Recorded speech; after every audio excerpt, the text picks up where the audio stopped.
best times of my life. Anytime I want to be able to get on the football field and just perform. When I play this game for a reason, and I play with a lot of energy and pride.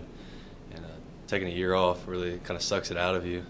I would wake up Friday morning, Saturday morning, and just be sick because I didn't want to watch football because I knew I couldn't be out there doing anything. So I would pretty much distance myself from college football. I would watch a little NFL on Sunday, Thursday, and Monday.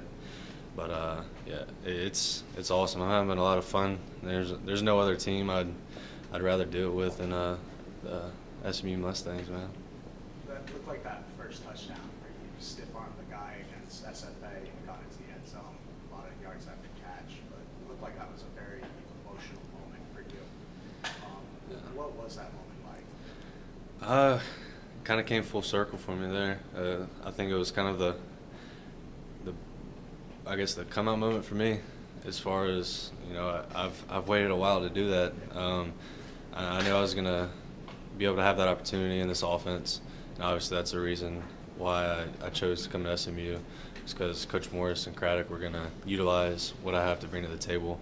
So it was just fun and exciting to be able to take part in an offense instead of block, So when I got my opportunity, I was talking to my dad and his buddies after the game. I wasn't getting tackled shy of the end zone, So once I got in, it was just kind of the monkey jumped off my back, to be honest with you. And as soon as I got to the sideline, I got teared up a little bit, man. I was tearing up that whole day, to be honest with you. And I mean, I hugged Coach Morris and Sept because they knew how long of a process this has been and how tough it's been, really. So yeah, it was emotional, but I mean, that thing was fun, man. I enjoyed being in the end zone.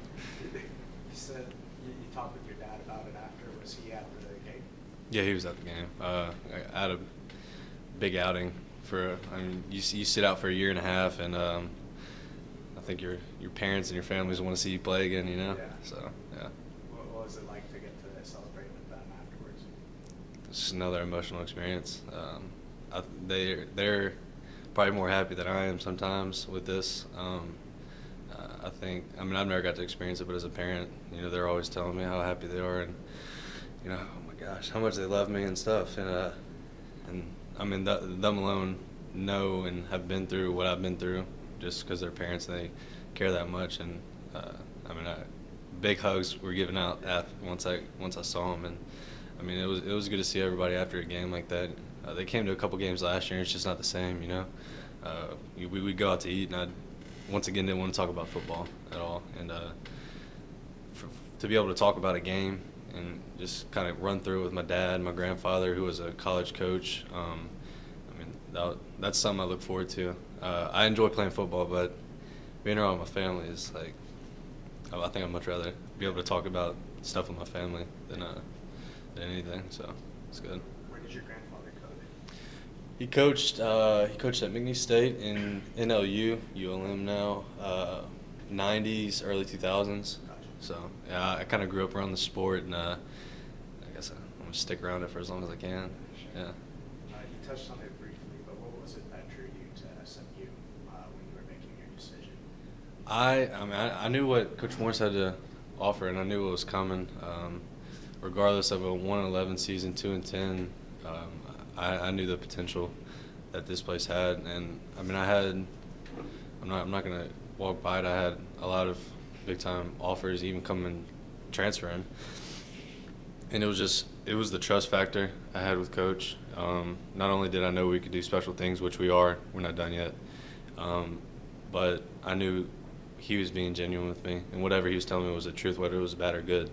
And sometimes I need the bad, sometimes I need the good, but I knew I was getting the truth no matter what. So that, and then the family aspect, I mean, you can't get what you get here anywhere else, and I truly believe that. Some people might try and replicate it, but I mean, this is the most family-based atmosphere I've ever been in. I mean, my sister sent me a picture last night.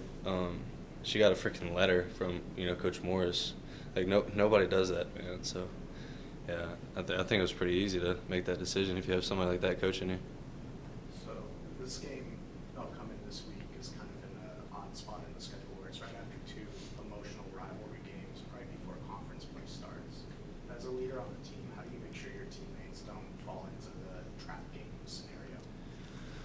I was thinking about that earlier.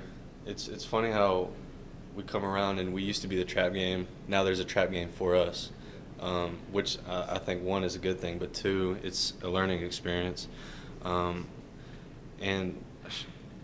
taking my standpoint, I'm gonna go out there and compete whether we're playing freaking high school JV team. You know what I mean? Or if we're playing Dallas Cowboys. I mean, I'm gonna react the same way. I'm gonna prepare the same way, and I like to lead by example more than anything. So I believe if I go out there and I'm practicing full speed, regardless of who we're playing, people are going to look at me and do the same. And every once in a while I'll say something, but I'm not a vocal guy, but if need be said, I'll say it for sure. But I think this team's just ready to get that disgusting taste out of their mouth. I know years previous, people are used to seeing the once again 111, 2-10 team. This isn't an SMU team from previous years. I think this is something that this area and this conference hasn't seen in a while. And it's a special team, and for us to be mature enough to bounce back and go dominate this game is only something we can talk about right now because nobody's seen it yet. But I think after the game Saturday, everybody's gonna be like, all right, this is a real deal team, So it's important to take this loss as a learning opportunity. It was tough on me. It was tough on the team, but being able to learn from that and turn around and try and go put up 60 this next game and come out with a W is going to be huge for us. A lot of teams focus on Portland a lot. I mean, it's going to be a first round play. But how much that motivates you when you're going to be in a lot of one-on-ones and it's you against the guy in front of you? I welcome it. I don't think Cortland likes it as much as I do, and as much as Prochet does and all that, but I tell him, keep drawing them away from me, and I'll take the one-on-one matchups anywhere. I'm happy for him. He's already got his money. A lot of us have to go out there and make a living for ourselves now. So, I enjoy the one-on-ones. Anything else for Trey? Okay, thank you very much.